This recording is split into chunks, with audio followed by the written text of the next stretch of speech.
ಮಧ್ಯಪ್ರಾಚ್ಯದಲ್ಲಿ Iran Israel ನಡುವೆ ಯುದ್ಧ ವಿಚಾರಕ್ಕೆ ಸಂಬಂಧಪಟ್ಟಂತೆ ರಾಜ್ಯಸಭೆಯಲ್ಲಿ ಕೇಂದ್ರ ಸಚಿವ ಜೆಪಿ ನಡ್ಡಾ ರಿಯಾಕ್ಟ್ ಮಾಡಿದ್ದಾರೆ. ಭಾರತದ ವಿದೇಶಾಂಗ ನೀತಿ ಬಗ್ಗೆ ತಪ್ಪು ಮಾಹಿತಿಯನ್ನು ಹಬ್ಬಿಸ್ತಾ ಇದ್ದಾರೆ. ಮಧ್ಯಪ್ರಾಚ್ಯದಲ್ಲಿ ಇರಾನ್ ಇಸ್ರೇಲ್ ನಡುವೆ ಯುದ್ಧ ವಿಚಾರಕ್ಕೆ ಸಂಬಂಧಪಟ್ಟಂತೆ ರಾಜ್ಯಸಭೆಯಲ್ಲಿ ಕೇಂದ್ರ ಸಚಿವ ಜೆಪಿ ನಡ್ಡಾ ರಿಯಾಕ್ಟ್ ಮಾಡಿದ್ದಾರೆ. ಭಾರತದ ವಿದೇಶಾಂಗ ನೀತಿ ಬಗ್ಗೆ ತಪ್ಪು ಮಾಹಿತಿಯನ್ನು ಹಬ್ಬಿಸ್ತಾ ಇದ್ದಾರೆ. ವಿಪಕ್ಷಗಳ ತಪ್ಪು ಮಾಹಿತಿ ನೀಡುವ ಕೆಲಸವನ್ನ ಮಾಡ್ತಾ ಇದೆ. ಯುದ್ಧ ಪೀಡಿತ ದೇಶಗಳಲ್ಲಿ ಸಿಲುಕಿರುವ ಭಾರತೀಯರ ರಕ್ಷಣೆಗೆ ನಾವು ಬದ್ಧವಾಗಿದ್ದೇವೆ. ವಿರೋಧ ಪಕ್ಷಗಳಿಗೆ ದೇಶದ ಬಗ್ಗೆ ಅಥವಾ ಚರ್ಚೆಯಲ್ಲಿ ಆಸಕ್ತಿ ಇಲ್ಲ. ವಿಪಕ್ಷಗಳ ವರ್ತನೆ ಬೇಜವಾಬ್ದಾರಿಯಿಂದ ಕೂಡಿದೆ ಅಂತ ಹೇಳಿದ್ದಾರೆ. ರಾಜ್ಯಸಭೆಯಲ್ಲಿ ಕೇಂದ್ರ ಸಚಿವ ಜೆಪಿ ನಡ್ಡಾ ಅವರು ಭಾರತದ ವಿದೇಶಾಂಗ ನೀತಿ ಬಗ್ಗೆ ತಪ್ಪು ಮಾಹಿತಿಯನ್ನ ಎಲ್ಲೆಡೆ ಹಬ್ಬಿಸುವ ಕೆಲಸವನ್ನ ವಿರೋಧ ಪಕ್ಷದವರು ಮಾಡ್ತಾ ಇದ್ದಾರೆ. ಮಧ್ಯಪ್ರಾಚ್ಯದಲ್ಲಿ ಇರಾನ್ ಇಸ್ರೇಲ್ ನಡುವೆ ಯುದ್ಧ ವಿಚಾರಕ್ಕೆ ಸಂಬಂಧಪಟ್ಟಂತೆ ರಿಯಾಕ್ಟ್ ಮಾಡಿದ್ದಾರೆ ಜೆಪಿ ನಡ್ಡಾ. ತಪ್ಪು ಮಾಹಿತಿಯನ್ನು ಹಬ್ಬಿಸ್ತಾ ಇದ್ದಾರೆ ವಿರೋಧ ಪಕ್ಷದವರು ಎಂಬ ಸ್ಟೇಟ್ಮೆಂಟ್ ಕೂಡ ಕೊಟ್ಟಿದ್ದಾರೆ. ಯುದ್ಧ ಪೀಡಿತ ದೇಶಗಳಲ್ಲಿ ಏನ್ ಸಿಲುಕಿದ್ದಾರೆ ಭಾರತೀಯರು, ಅವರ ರಕ್ಷಣೆಗೆ ನಾವು ಬದ್ಧವಾಗಿದ್ದೀವಿ ಅಂತ ಕೂಡ ಹೇಳಿದ್ದಾರೆ. ವಿಪಕ್ಷಗಳು ಮಾತ್ರ ತಪ್ಪು ಸಂದೇಶವನ್ನ ರವಾನೆ ಮಾಡ್ತಾ ಇದ್ದಾರೆ. ನಾವು ಎಲ್ಲಾ ರೀತಿಯ ಕೆಲಸವನ್ನು ಕೂಡ ಮಾಡ್ತಾ ಇದ್ದೀವಿ. ವಿರೋಧ ಪಕ್ಷಗಳಿಗೆ ದೇಶದ ಬಗ್ಗೆ ಅಥವಾ ಚರ್ಚೆಯಲ್ಲಿ ಯಾವುದೇ ರೀತಿಯ ಆಸಕ್ತಿ ಇಲ್ಲ. ವಿಪಕ್ಷಗಳ ವರ್ತನೆ ಬೇಜವಾಬ್ದಾರಿಯಿಂದ ಕೂಡಿದೆ. ರಾಜ್ಯಸಭೆಯಲ್ಲಿ ಕೇಂದ್ರ ಸಚಿವ ಜೆಪಿ ನಡ್ಡಾ ರಿಯಾಕ್ಟ್ ಮಾಡಿದ್ದಾರೆ.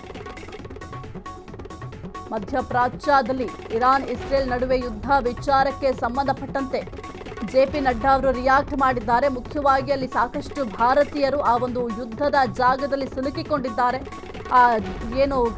ಭಾರತೀಯರು ಸಿಲುಕಿಕೊಂಡಿದ್ದಾರೆ, ಅವರನ್ನ ರಕ್ಷಣೆ ಮಾಡುವ ಕೆಲಸವನ್ನ ಮಾಡ್ತಾ ಇಲ್ಲ ಅಂತ ಹೇಳಲಾಗ್ತಾ ಇತ್ತು. ಸದ್ಯಕ್ಕೆ ಅವರೆಲ್ಲರನ್ನೂ ಕೂಡ ನಾವು ರಕ್ಷಣೆ ಮಾಡ್ತಾ ಇದ್ದೀವಿ, ಆದರೆ ವಿರೋಧ ಪಕ್ಷದವರು ತಪ್ಪು ಸಂದೇಶವನ್ನ ಕೊಡ್ತಾ ಇದ್ದಾರೆ. ಯುದ್ಧ ಪೀಡಿತ ಪ್ರದೇಶದಲ್ಲಿರುವಂತಹ ಎಲ್ಲಾ ಭಾರತೀಯರನ್ನು ಕೂಡ ರಕ್ಷಣೆ ಮಾಡುವುದು ನಮ್ಮ ಜವಾಬ್ದಾರಿ ಕೂಡ ಹೌದು. ಆ ಒಂದು ಜವಾಬ್ದಾರಿಯನ್ನ ನಾವು ನಿರ್ವಹಿಸ್ತಾ ಇದ್ದೀವಿ. ಆಲ್ರೆಡಿ ನಿಮ್ಗೆಲ್ಲರಿಗೂ ಕೂಡ ಗೊತ್ತಿದೆ ಯಾವ ರೀತಿ ಒಂದು ಮಧ್ಯಪ್ರಾಚ್ಯದಲ್ಲಿ ಯುದ್ಧ ನಡೀತಾ ಇದೆ ಅಂತ. ಆ ಒಂದು ಯುದ್ಧ ನಡೆಯುವಂತಹ ಜಾಗದಲ್ಲಿ ಸಾಕಷ್ಟು ಭಾರತೀಯರು ಸಿಲುಕಿಕೊಂಡಿದ್ರು. ಸಾವಿರಾರು ಸಂಖ್ಯೆಯಲ್ಲಿ ಆ ಭಾರತೀಯರನ್ನ ರಕ್ಷಣೆ ಕೂಡ ಮಾಡಲಾಗಿದೆ. ಆದರೆ ಇನ್ನೂ ಕೆಲವೊಂದಿಷ್ಟು ಭಾರತೀಯರು ಇರುವ ಸಾಧ್ಯತೆ ಕೂಡ ಇದೆ. ಹಾಗಾಗಿ ಅವರನ್ನ ರಕ್ಷಣೆ ಮಾಡಲಿಕ್ಕೂ ಕೂಡ ಸಕಲ ರೀತಿಯಲ್ಲೂ ಕೂಡ ಸಿದ್ಧತೆಯನ್ನು ಕೂಡ ಮಾಡಿಕೊಳ್ಳಲಾಗಿದೆ. ಈ ಒಂದು ವಿಚಾರಕ್ಕೆ ಸಂಬಂಧಪಟ್ಟಂತೆ ರಾಜ್ಯಸಭೆಯಲ್ಲಿ ಕೇಂದ್ರ ಸಚಿವ ಜೆಪಿ ನಡ್ಡಾ ಅವರು ರಿಯಾಕ್ಟ್ ಕೂಡ ಮಾಡಿದ್ದಾರೆ.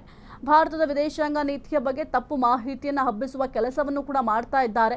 ಇನ್ನು ವಿಪಕ್ಷಗಳು ಎಲ್ಲರಿಗೂ ಕೂಡ ಈ ಒಂದು ತಪ್ಪು ಸಂದೇಶವನ್ನ ನೀಡಿ ಏನಾಗ್ತಾ ಇದೆ ಆ ಒಂದು ವಿಚಾರಕ್ಕೆ ಸಂಬಂಧಪಟ್ಟಂತೆ ಒಂದು ಉತ್ತಮವಾದ ಸಂದೇಶವನ್ನ ಕೊಡ್ತಾ ಇಲ್ಲ. ನಮ್ಮ ಬಗ್ಗೆ ತಪ್ಪು ಮಾಹಿತಿಯನ್ನು ಕೊಡ್ತಾರೆ, ಅಪಪ್ರಚಾರವನ್ನ ಮಾಡ್ತಾ ಇದ್ದಾರೆ ವಿರೋಧ ಪಕ್ಷದವರು ಅಂತ ಜೆಪಿ ನಡ್ಡಾ ಅವರು ಗುಡುಗಿದ್ದಾರೆ.